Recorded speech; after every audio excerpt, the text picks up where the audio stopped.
concrète et très honnête, présentant évidemment les insuffisances mesurées sur le résultat et les corrections engagées. Ça pour nous c'est fondamental puisqu'on a quand même pas mal d'expériences les uns et les autres de cas où malheureusement les promesses sont faites, ne sont pas tenues. Jamais. Madame.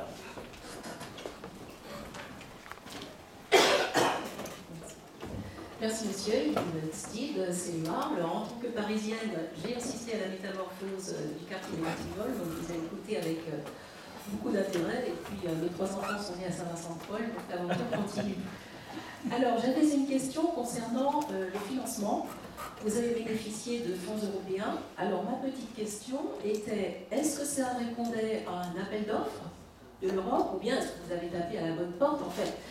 Ce que je voudrais savoir, c'est est-ce qu'il y a actuellement un programme au niveau de l'Europe sur des études de ce type dans différents pays et différentes villes, ou bien est-ce que c'est un cas particulier? Non, c'est un programme qui s'appelle le programme UIA, Urban Innovative Action, qui a été donc en 2016, c'était la première vague d'appels UIA. Aujourd'hui, on doit être à la 5e.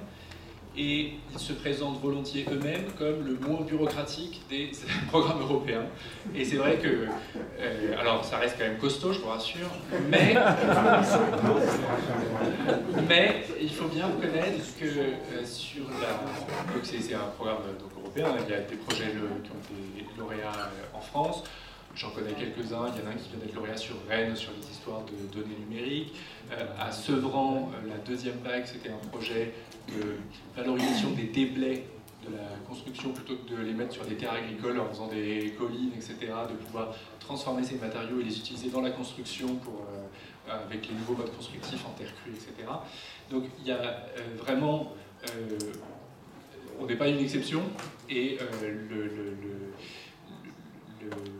l'administration européenne a été vraiment très réceptive à ces questions d'innovation. Et donc, nous, ce qu'on proposait, hein, vous l'avez bien compris, c'est de tester les choses, de pas être sûr de réussir, et de tester sous l'angle de la gouvernance, de dire on va essayer de mettre en place une gouvernance énergétique de quartier, ça va pas être simple.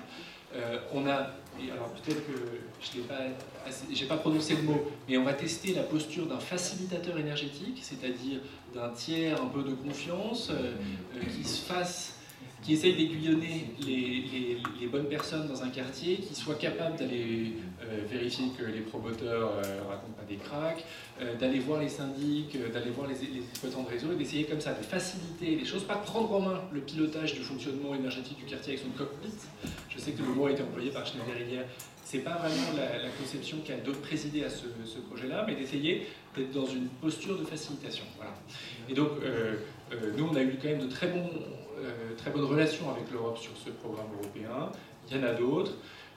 Et j'invite ceux que cela intéresse d'avoir plus de détails sur le projet de cordée, au-delà de la présentation assez rapide que j'en ai faite. Le 4 octobre, à l'Hôtel de Ville, le 4 octobre matin, il y a une présentation, un peu une restitution de ce projet, et puis des perspectives pour la suite. Merci. Jean-Pierre. Ce qui est intéressant, c'est ce qui se passe autour du modèle aussi de l'école des mines.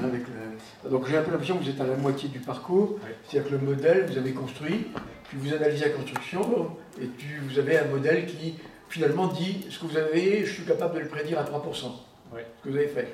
Alors maintenant, la question c'est, qu'est-ce que tu vas faire sur Saint-Paul avec ce modèle? Alors, déjà, la première question, c'est qu'est-ce que les mines entendent faire pour vérifier la validité du modèle sur une autre zone où il n'a pas, pour laquelle il n'est pas équilibré? Bizarrement, ça va être Saclay. C'est une grande opération d'aménagement aussi en région parisienne, et sur laquelle j'ai travaillé d'ailleurs 7 ans. Et donc, la question est tout à fait juste de qu'est-ce qu'on va en faire sur Saint-Vincent-de-Paul et comment est-ce qu'on va mettre sur pied dès le départ du projet ce facilitateur énergétique et quel outil on va lui donner pour lui permettre d'avoir un regard sur la performance énergétique du quartier de Saint-Vincent-de-Paul. À ça, on a plusieurs réponses. D'abord, ce qu'on a vu, c'est que Cordée s'est arrivé tardivement dans le processus d'aménagement, au moment où la conception était déjà faite. C'était déjà trop tard par certains côtés. C'est marrant parce que c'était trop tard par certains côtés et trop tôt pour d'autres. Avec les occupants, c'était souvent un peu trop tôt.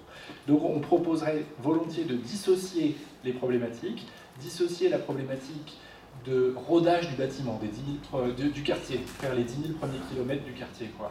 Et donc de ça, le faire financer en partie par les promoteurs et de mettre en place un gestionnaire de quartier qui se chargerait de vérifier que ce qu'on appelle le commissionnement, c'est-à-dire la mise en route de tous les bâtiments pendant les 2 premières années, se passe bien à la fois sur l'énergie, mais aussi sur la gestion de l'eau, la gestion des eaux pluviales, sur la gestion des déchets, etc. Et puis d'avoir un facilitateur de quartier en marche normale, quoi, qui soit plus avec un rôle de pédagogie auprès des habitants, d'accompagnement, etc. La question du modèle économique est très importante. On n'a pas conclu sur le cordé, on a fait des simulations un peu théoriques de l'ensemble des charges que peuvent représenter les ETP d'un facilitateur, avec les ressources que peuvent représenter les différents services. Je te fais de l'individuation des frais de chauffage si ta copropriété n'en a pas avec mes données. Je te propose du suivi de consommation et tout ça, mais on voit qu'on a du mal à équilibrer les charges et les dépenses. Donc la réponse, c'est on a anticipé cette question du facilitateur dans Saint-Vincent-de-Paul en le mettant dans les actes de vente des promoteurs et donc en les faisant contribuer aussi à cette gouvernance énergétique de quartier, et on dotera ce facilitateur des outils de modélisation des lignes. Allez, encore une question. Question courte, s'il vous plaît.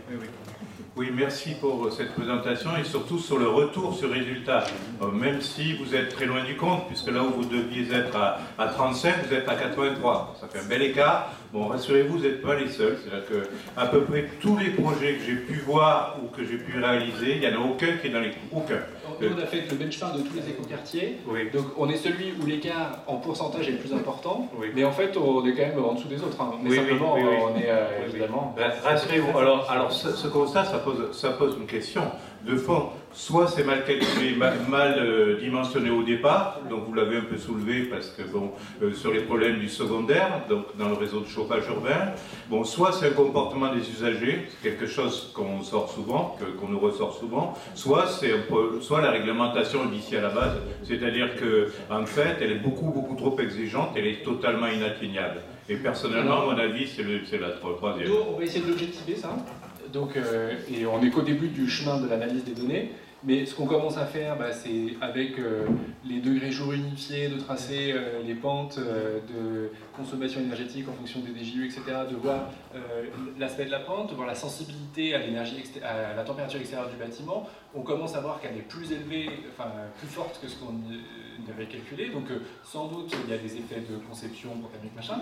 On voit aussi que la droite elle passe pas par 0 et que donc ça veut dire que le chauffage n'est pas à 19 et que le chauffage est à plus, mais on va avoir des températures, des données de température intérieure pour essayer de le quantifier. Donc on va essayer d'avoir comme ça un retour d'expérience sur des bâtiments qui seront typiquement RT 2012, puisque là aussi sur ma frise chronologique c'est intéressant par rapport à ce qu'on nous a dit hier, c'est que la RT 2012 elle a été publiée en 2010, ça avait commencé avec le BBC là et elle a été effective là, donc c'était vraiment en pleine phase conception de Clichy-Batignolles et c'était ce niveau qui a été pris en référence. Donc on va avoir comme ça un retour d'expérience chiffré, quantifié, etc. sur des bâtiments RT 2012. Une dernière question. On est contraint par le temps, donc s'il vous plaît. Oui, les résultats sont effectivement... la démarche est très belle, les résultats sont actuellement extrêmement préoccupants. Je voudrais juste citer une référence. J'ai une fille qui habite dans une grande opération parisienne des années 60, qui était le Nouveau Belleville, dans un immeuble conçu avant toute réglementation, puisque c'était construit avant 74, donc avant toute réglementation, sans aucune précaution, c'est-à-dire du voile de béton et d'immenses baies vitrées simple vitrage, et actuellement dans leur jus plein de courant d'air. Elle est à 190 kWh par mètre carré par an, tout compris, y compris le lave-linge, le lave-vaisselle, la cuisine, etc. C'est-à-dire que sans réglementation et sans... du dessous, quoi. Non, parce qu'elle se chauffe bien, et donc on est à ce niveau-là. Par ceux du dessous aussi. Par ceux du dessous aussi, par ceux du dessous, mais absolument. Mais donc, ce qu'on voit, c'est que là, le bénéfice de cet investissement majeur, aujourd'hui, on n'y est pas, parce que ça serait très facile de faire passer ce genre de résidence de 190 à 80. On change les doubles vitrages, on met un peu d'isolation sur les parois, on serait pas à 80, mais on serait à 150, mais si on le fait pour tous, on serait à descendre, mais on est très bas, on on est quand même très loin d'avoir un bénéfice En tout cas, réel. je vous avais dit les limites de mon exercice au départ, c'est que moi, par fonction de ma société, on s'occupe que de la construction d'œuvres et donc pas de la rénovation, dont on sait que c'est le principal problème. Donc c'est sûr que... Et puis j'applique les réglementations. Merci beaucoup. Merci beaucoup.